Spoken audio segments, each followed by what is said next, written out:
अस्सलामु अलैकुम वरहमतुल्लाहि वबरकातुहू। मुहतरम नाज़रीन, आप ये मनाज़िर देखें। मक्कातुल मुकर्रमा में खौफनाक आंधी चली हुई है, बहुत तेज़ बारिश हो रही है। हुज्जाज कराम बहुत ज़्यादा परेशान हाल हैं।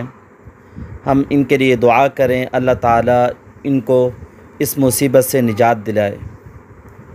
देखें कैसे सामान बिखर रहा है, हवा बहुत ज़्यादा तेज़ चल रही है। आप ये मनाज़िर देखें, हरम शरीफ के मनाज़िर देखें, सामान बिखर चुका है। ये देखें, ये छतें उड़ रही हैं। मुहतरम नाज़रीन, जब शदीद आंधी चलती, बादल आते, तूफ़ान की शक्ल होती, हमारे पैगम्बर हज़रत मोहम्मद सल्लल्लाहु अलैहि वसल्लम के चेहरे अनवर का रंग बदल जाता था। आप बेचैन हो जाते थे।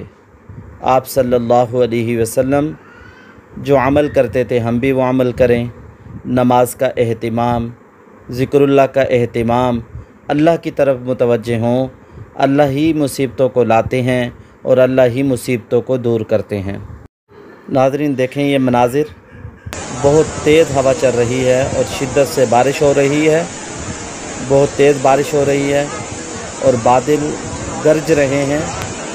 मौसम बहुत ज़्यादा ख़राब है। ये